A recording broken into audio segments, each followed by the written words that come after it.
Assalamualaikum warahmatullahi wabarakatuh. Alhamdulillahi rabbil alamin. Allahumma salli ala sayyidina Muhammadin sayyidil anbiya'i wal mursalin wa ala alihi wa ashabihi ajma'in, amma ba'd. Segenap puji beserta syukur senantiasa kita persembahkan kehadirat Allah Subhanahu wa taala. Selawat beriring salam keharibaan junjungan kita Nabi besar Muhammad sallallahu alaihi wasallam pada keluarga dan sahabatnya sekalian.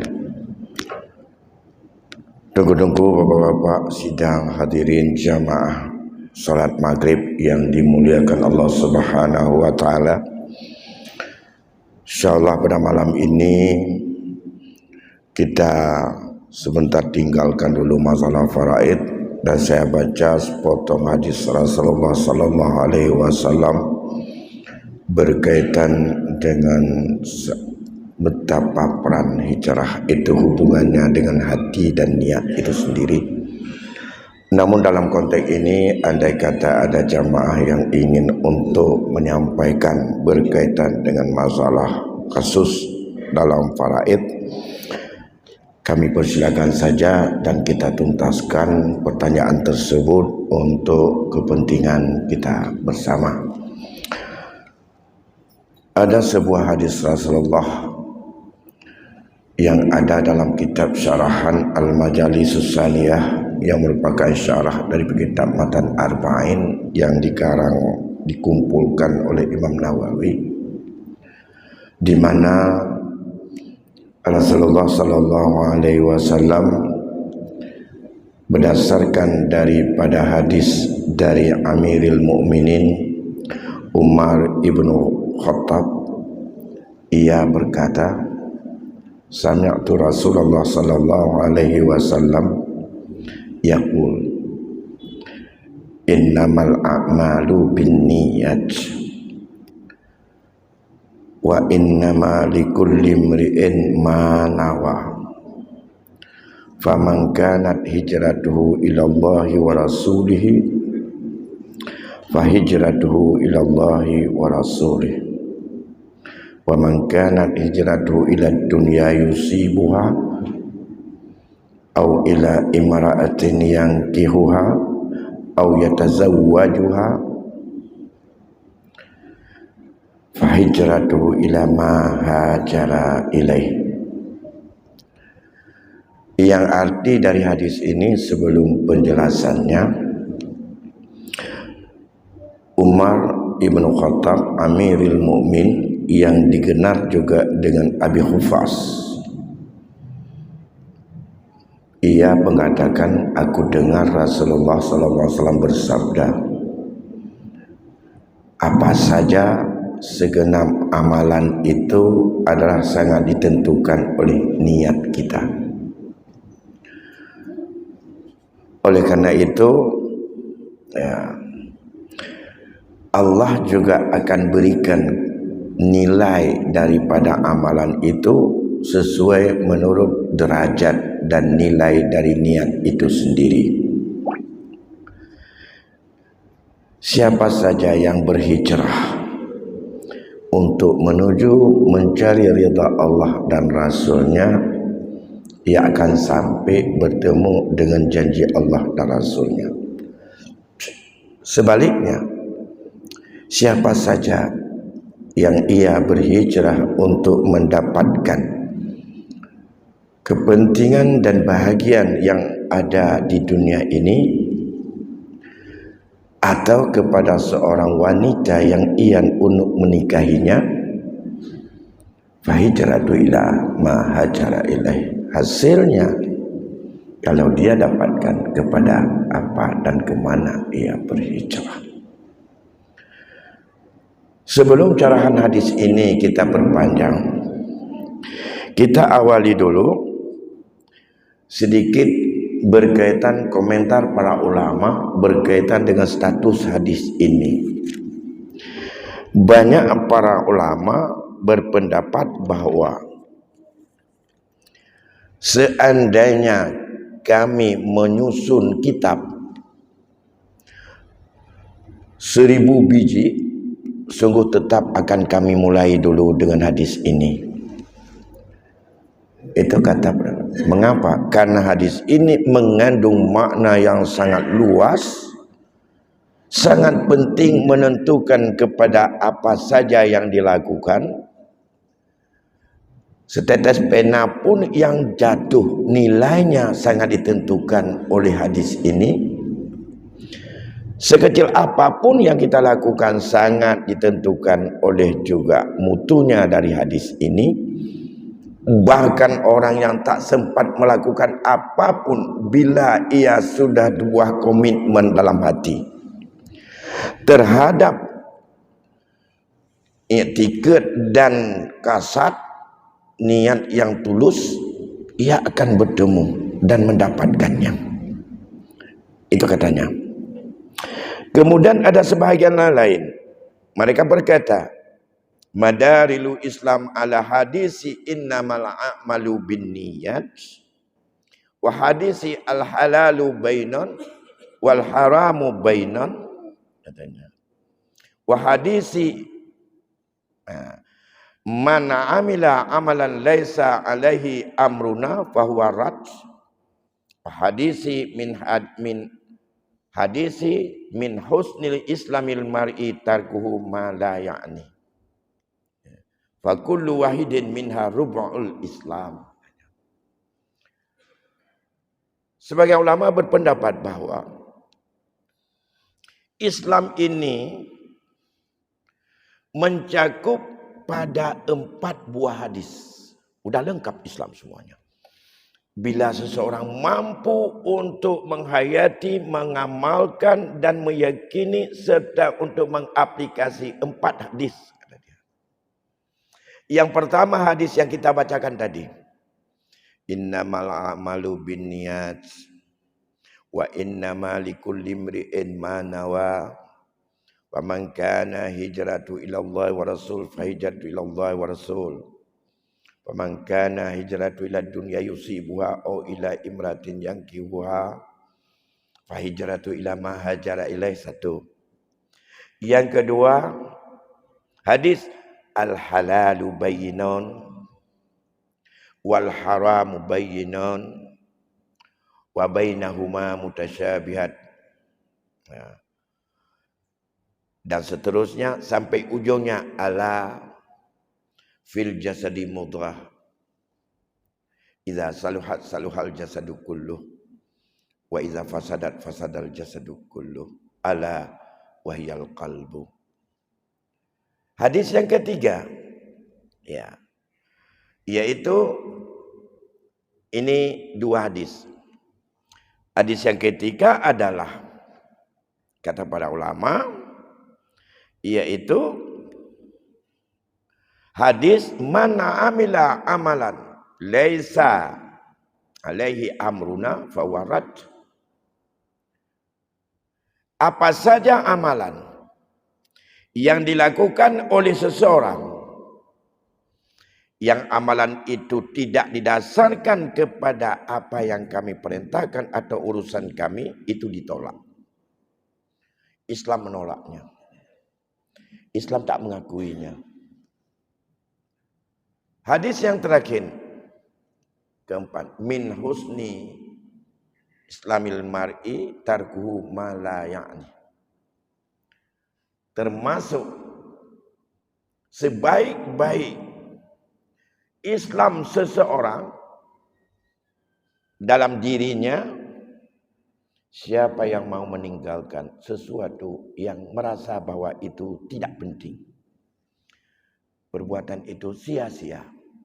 Gak ada membawa manfaat apapun. Mereka mengatakan 4 hadis ini, 1 hadis 1/4 Islam. 4 hadis lengkaplah Islam. Sudah mencakup petunjuk Islam tentang bagaimana hanya menelusuri dan mencari tentang kaifiat amaliyah saja. Berkaitan dengan hadis ini, ya. Yang pertama, itu menunjukkan bahwa al-a'mal Al-a'mal adalah segala perilaku dan apa saja yang diucapkan atau dilakukan. Pengaruhnya sangat besar terhadap hati. Karena niat itu ada dalam hati. Nah, menunjukkan bahwa seseorang yang dilakukan secara zahiriah itu baik, andai kata berangkat daripada hatinya yang baik, maka nilainya baik. Sesuatu amaliah yang zahirnya baik, tapi berangkat daripada motivasinya yang tidak baik untuk manusia, untuk prestasi, untuk mencari dan macam-macam, hasilnya tidak baik. Amalannya sama. Amalan sama. Kita mau berzikir 100 kali. Berzikir itu amalan.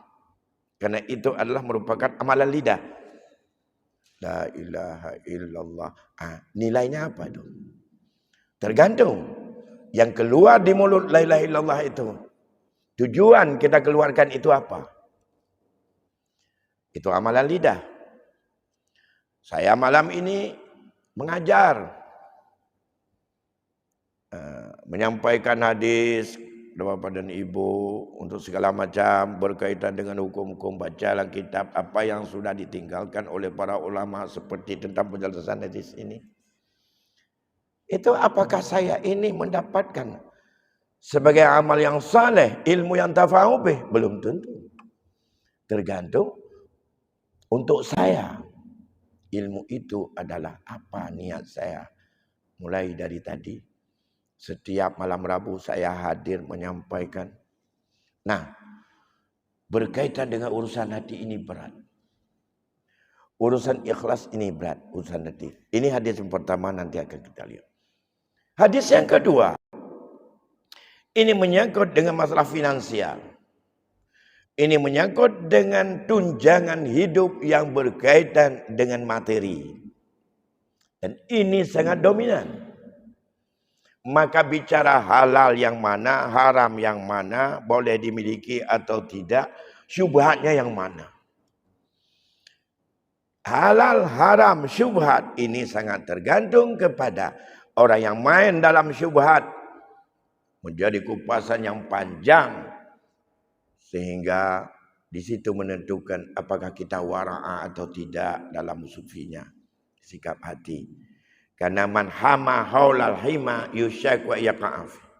Orang main dengan syubhat adalah seperti orang bergembala di pinggir sumur. Besar sekali gembalaannya akan jatuh dalam sumur. Wa himallahu al-haram. Sedangkan sumur Allah, batas Allah di dunia ini adalah haram. Main dalam syubhat, terpancing mudah terjebak kepada haram. Dan itu sampai bicara menyangkut dengan panjang sekali dalam kitab muamalah dan dengan perkembangan ekonomi yang ada. Hadis yang ketiga dan keempat. Maka ulama mengatakan, andai kata 4 hadis ini bisa dipahami secara baik, lengkaplah sebagai al-Islam ya'lu wa la yu'la alih pada diri seseorang. Ini berkaitan dengan masalah tentang betapa keagungan hadis ini. Namun selanjutnya kita lihat sedikit hari ini siapa Amirul Mukminin Umar bin Khattab itu. Ia disebut oleh Rasulullah mengatakan dia Abi Hufas. Abi Hufas itu adalah Hufas nama daripada singa. Umar ibn Khattab adalah dinamakan dengan Amirul Mukminin. Khilaf riwayat. Ada yang mengatakan yang memberi nama Amirul Mukminin itu adalah di antara para sahabat, yaitu ia diberi nama karena dia pernah dalam kepemimpinan. Antum mukmin wa ana amirukum. Kalian semua orang mukmin, aku adalah amirmu. Akulah yang akan menjadi pemimpinmu. Itu di saat kepemimpinan disebutlah dia Amiril Mukminin. Ada juga yang berpendapat lain. Menurut Ibnu Mas'ud, kata dia, la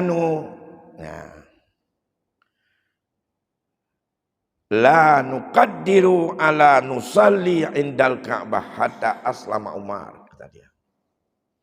Kun Ibnu Mas'ud, kamu muhtad dan hana pernah kamu jut semayang kabineh Ka'bahnya. Pajan kamu jut semayang kabineh Ka'bah setelah Umar masuk Islam. Ya.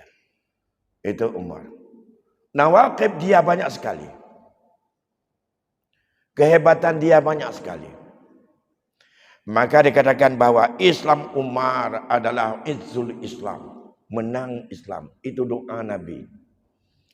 Di mana Rasulullah pernah, Allahumma izzul Islam bi habbir rajulain ilaika, Umar ibnu Khattab atau Umar ibnu Hisham.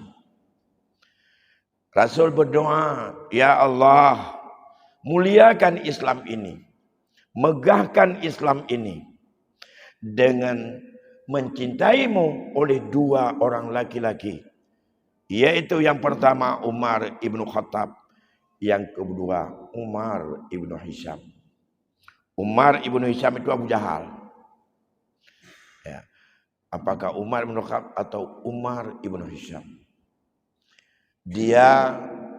Umar ibnu Khattab itu anak muda. Dia lahir pada tahun ke-13, tahun Fil, tahun gajah. Setelah penaklukan Abraha, 13 tahun kemudian dia baru lahir. Di saat Abraha ingin perang Ka'bah, belum lahir Sayyidina Umar. Saat itu. Jadi dia meninggal juga usianya 63 tahun. Jadi Umar ibnu Khattab ini, doa Nabi diterima. Makanya Umar menjadi orang yang memuliakan Islam. Hijrah Umar, nusrah alal Islam. Itulah yang membangkitkan dan membenarkan Islam. Ya. Kepemimpinan Umar, rahmat bagi orang Islam. Di saat kita banyak, kalau baca itu, pengembangan terhadap bermacam-macam sistem dalam memajukan umat itu ada pada masa Umar ibnu Khattab. Mulai ada qadhi, mulai ada menyangkut dengan irigasi, mulai adanya pemerintahan yang sistematis, itu pada Umar semuanya. Penciptaan daripada alat tukar uang pada masa Umar. Maka dikatakan pemerintahan Umar adalah rahmat bagi kita semuanya. Banyak pengembangan. Dalam masalah warisan, paling banyak timbul ijtihad, pendapat, permasalahan yang menjadinya ijtihad, dan ada yang sebahagian menjadi ijma' sahabat, ada yang tidak pada masa Umar. Pada masa Sayyidina Umar. Aul terjadi dalam waris pada masa Umar terjadi. Dan ini problem-problem yang terjadi. Kemudian kita lihat lagi, inilah yang mendengar hadis ini yang diceritakan tentang kehebatan Umar. Ia menurut riwayat dia menghafal jumlah sampai dengan 439 hadis yang pada dia itu. Yang sumber dari Umar 439 buah hadis yang pada Umar. Banyak kejadian yang merupakan disebut dengan nawaqibnya. Di antaranya kita sangat ma'ruf apa yang terjadi saat satu riwayat yang datang surat daripada Umar bin Asi kepada Umar saat dia itu kurung Nil, tidak mau keluar air. sudah menjadi tradisi bahwa Sungai Nil itu akan kering kalau tiap tahun tidak diberikan isi ataupun tidak dimatikan atau ditenggelamkan seorang gadis yang perawan dan yang cantik. Itu terjadi saat itu.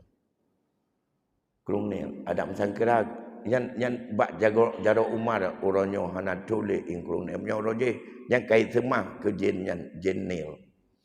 Baik fikir menyebab Umar hana jin pare haji setan.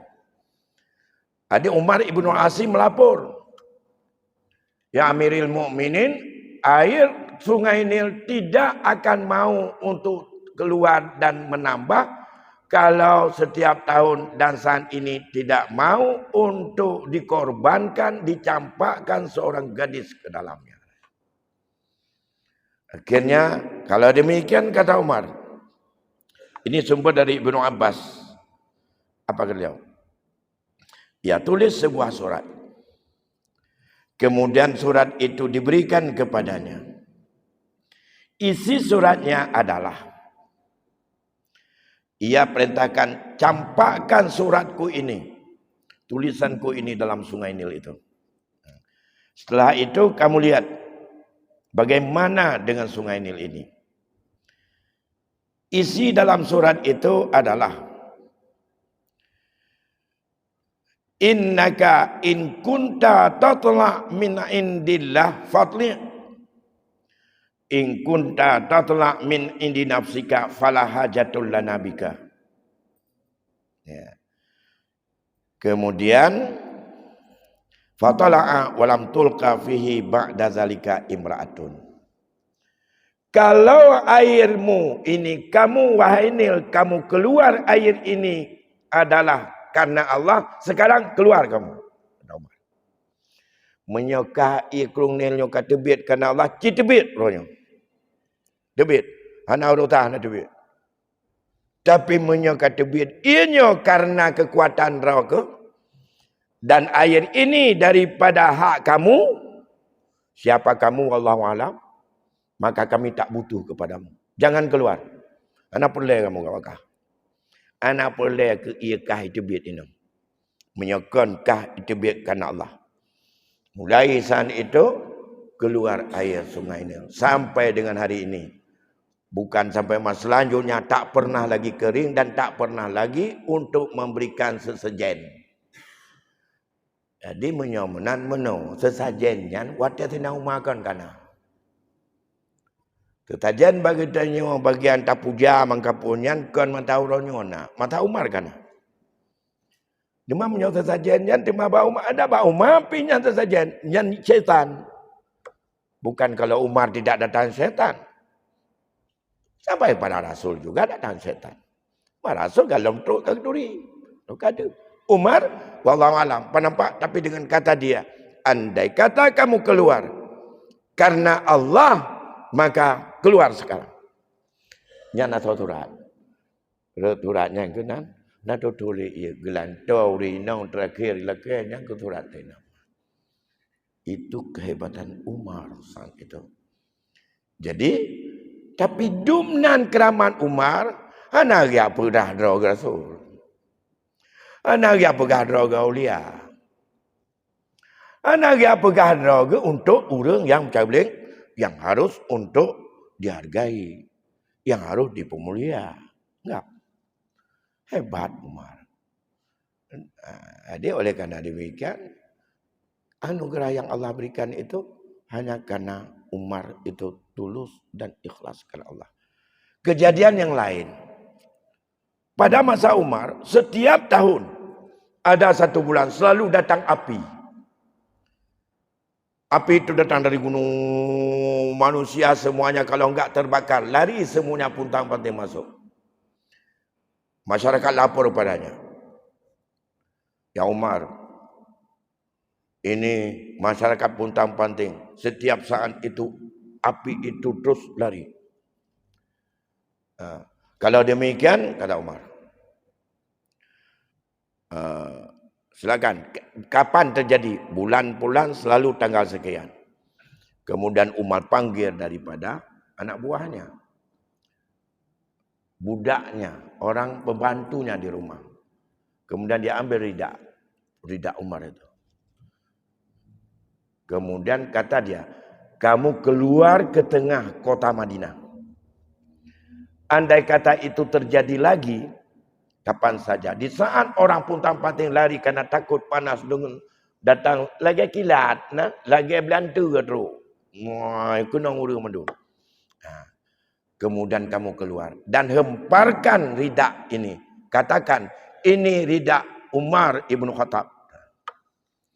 Hadza rida Umar ibnu Khattab. Balik kalian. Hana bantunya baik peduknya bak muka lagi nyoy gitu di balik apunya nadeja. Setelah itu tak pernah lagi datang. Itu nawaqib Umar yang banyak sekali, itu kemuliaan yang Allah berikan. Mungkin kita nyangka keramat, tapi tak pernah dianggap Umar itu seorang aulia Allah. Tapi Umar itu khalifatullah, lebih tinggi dari itu. Bapak Ibu sidang hadirin jamaah yang dimuliakan Allah Subhanahu wa taala. Banyak lain berkaitan dengan masalah Umar. Nah, kemudian kita masuki dengan innama. Kalau menurut syarah kitab ini dalam majelis, innama memang dasarnya ada hasar. Semua amalan diperhitungkan dengan niat. Ya. Namun hasar ini bukan bermakna kullu, tetapi bermakna kebanyakan. Amal-amal yang bernilai ibadah di sisi Allah adalah dengan ada niat karena Allah.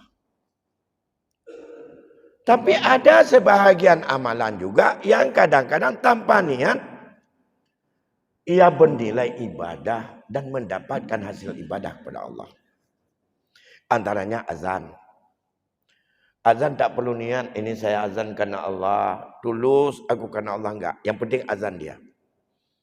Ya.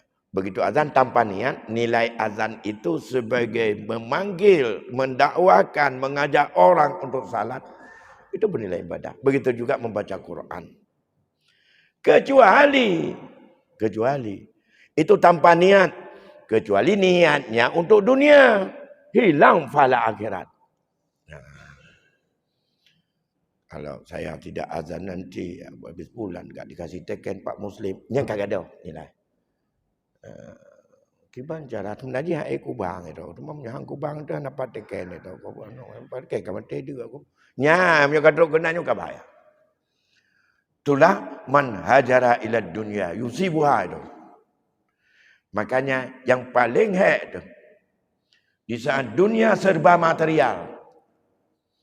Di saat dunia semua dinilai dengan uang, ini yang paling berat mendidik hati. Kalau dulu enak mendidik hati itu, karena tantangannya global tidak begitu berat. Tidak diimeng-imeng dengan finansial, dengan ujrah, ikramiyah, tak apa lagi namanya. Tidak ada imeng-imeng. Sekarang bersih parek aja itu, kalau enggak ada proyek itu tetap nonton, tambahlah ilah berjudul tetap kena. Ya, bersih parek. Bahkan bro katanya, buana bro tak peduk kena dengan bro huru kata yang bat. Long 2 orang aku eglih buat dia tu cunda. Saknya long balik ke nungkam tamon long ko lagi soi lah dah. Dong bro. Dong hana kai peduk nak bina jalan kam tumpuk-tumpuk kau bina long. 2 orang eglih. Maka empah perutih tanyo let langau. Inilah persoalan yang ada. Karena bukan nawa itu dari sini. Kalau tidak dari sini, maka nilainya di situ.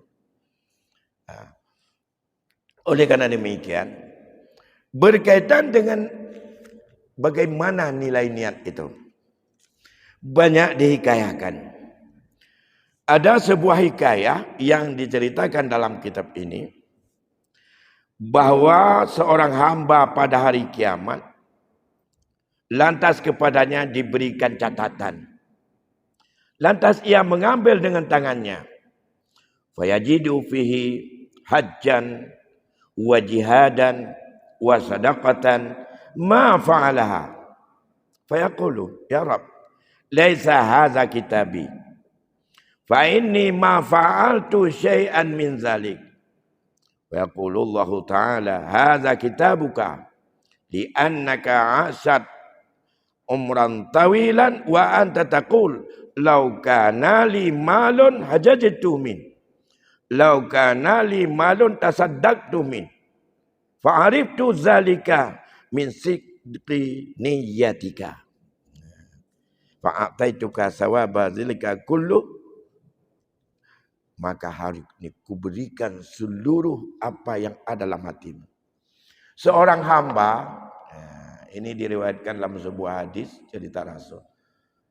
Hari akhirat nanti dikasih buku catatan amal. Begitu dilihat buku catatan amal, di situ ada haji mabrur dalamnya. Di situ ada nilai sedekah. Kemudian di situ juga ada bermacam-macam yang sifatnya itu adalah yang ia mengatakan, ini semuanya tidak pernah aku lakukan. Ada jihad di situ pahalanya, ada sedekah di situ. Ia berkata, ya Rabb, ini bukan kitabku. Nyukan buku lon ya Allah. Betapa aku dah mampu buat adanya, aku cuma kebuku. Minta bengok habis sepot. Tinggal minta ambil. Lem hana bertemu jawab je. Hana aku temu sedekah. Hana aku temu mentu pesantren. Tidak sempat aku untuk menyumbang ke masjid. Gak pernah aku memberikan untuk buka puasa Senin Kamis. Macam-macam. Hana ya Allah. Apa saya lun? Kananan lun ni nan.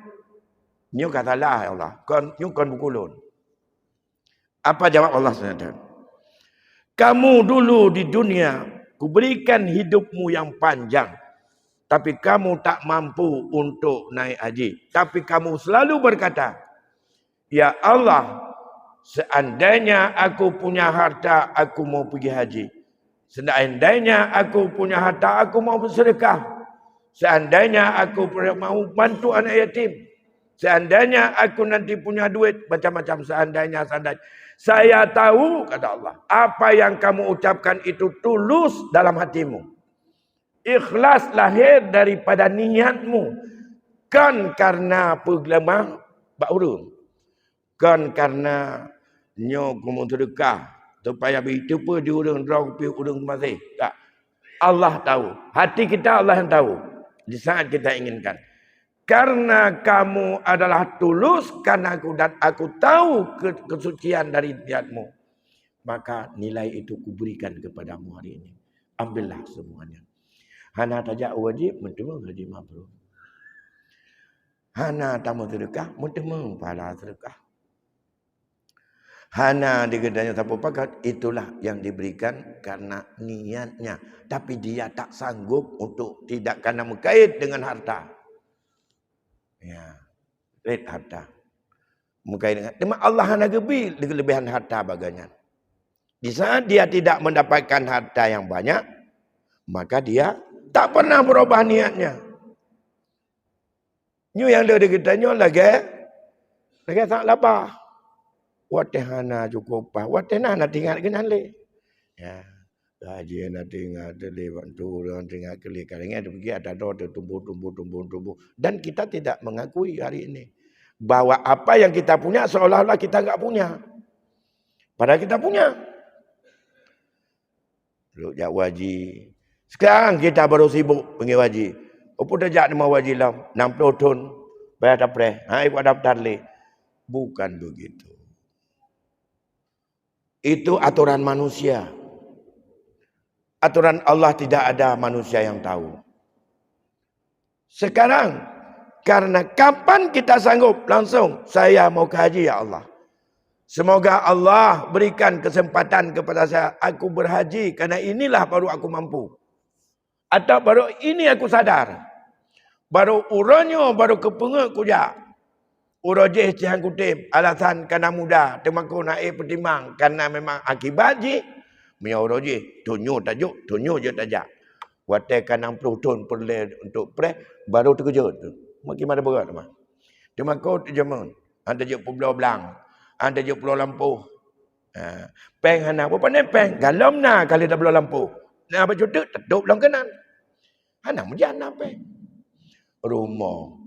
Dua di rumah. Nah rumah mau 20 kali 20. Tidak ada mau. Yang tidak tinggal ke? Aku je dua. Pengang tangannya. Aku tahu tak gaji. Tapi, hana rumah. Orangnya terkejut, sadar. Doa apa Allah? Tapi, baik doa kelih tu. Allah kita perhati tu. Nyan aturan manusia secara uruf seperti itu. Secara adat seperti itu. Hakikat, wallahualam. Menyo betul-betul tapi karenanya menyo kunit aju ngak gebi pahala ada Allah. Allah kata gitu pu, nyo ini untuk pahala kon tulus karena Allah. Hamdul. Niat aju. Yakinlah hati tidak ada di dunia ini yang hamba. Kalau kita ingin untuk berbuat baik yang bersangkut dengan masalah kekuasaan itu Allah. Menyo kata Allah ada kena bi kekuasaan hana mendentai. Oleh kerana demikian, pasal aja niatnya. Ya, dengan baik. Tapi Allah yang tahu niat kita itu seperti apa. Maka faman kana hijratu ilallah wa rasul. Niat dan kasad. Hijrahnya kepada Allah dan Rasul. Artinya, ia hikmah untuk tujuan yang ia dapatkan. Di dalam melakukan hatinya itu adalah karena Allah dan Rasul. Maka hijrahnya adalah bertemu dengan janji Allah dan janji Rasul. Bertemu. Niatlah mati kerana Allah dan Rasul. Tak abud kerana Allah dan Rasul. Tak semayang kerana Allah dan Rasul. Tak minta rezeki kerana Allah dan Rasul. Maka pahala yang Allah janjikan akan bertemu kita dan Allah berikan.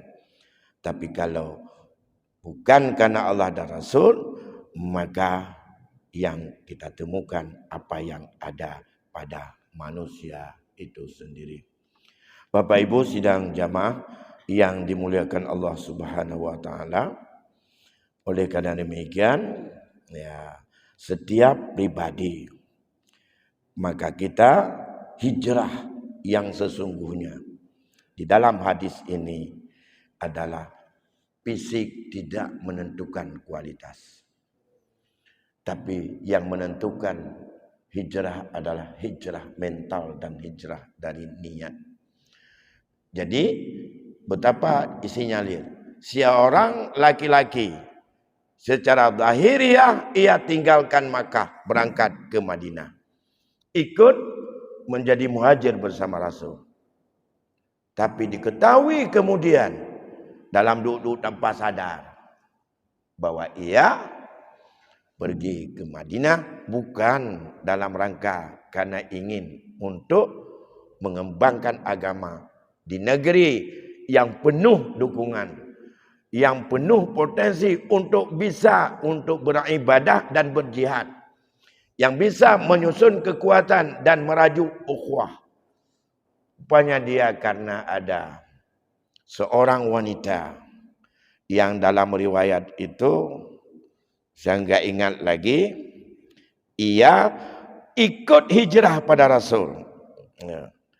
Jadi wanita itu karena sudah hijrah, ia ingin untuk menikah dengan wanita itu. Karena wanita itu sudah menjadi seorang wanita yang berhijrah. Oh ya, namanya Ummi Qis. Ya. Maka disebutlah ia muhajirah Ummi Qis. Seorang muhajir, seorang orang yang hijrah perempuan yang bernama Ummi Qis. Ya, Ummi Qis itu dia itu daun janda. Tapi ada orang lain yang kepingin untuk kahwin dengan dia. Akhirnya dia bertekad juga berangkat. Muhana tajak takut ikut. Itu berarti dia itu tidak mendapatkan nilai hijrah. Tidak mendapatkan nilai bahwa ia adalah orang yang betul-betul beriman. Kalau dia dapatkan sampai ke Madinah kahwin dengan Ummi Qis, itulah hasil hijrahnya yang dapat. Ya, harapkan dari apa yang Allah janjikan tidak ada begitu. Maka dalam kaitan ini, mari kita di awal-awal daripada tahun hijrah, yang kita sedang memasuki di tahun 1444 Hijriah, untuk kita memperbaiki hati, untuk kita berhijrah hati dalam semua aspek kehidupan. Karena kalau bukan hati kita hijrah, fisik kita lakukan, maka nilainya kosong. Tapi dengan hijrah hati, maka fisik yang tetap berbuat seperti biasa punya nilai yang sangat tinggi. Saya pikir mengingat waktu Isya sudah masuk, ya itulah salah satu di antara hadis Rasulullah yang diriwayatkan oleh Bukhari Muslim yang bersumber daripada Ibnu Umar Ibnu Khattab. Semoga menjadi inspirasi dan kekuatan bagi kita dalam menyikapi daripada awal tahun dan untuk hidup selalu dinamis dalam jiwa kita dengan nilai hijrah. Lebih kurang saya mohon maaf. Wassalamualaikum warahmatullahi wabarakatuh.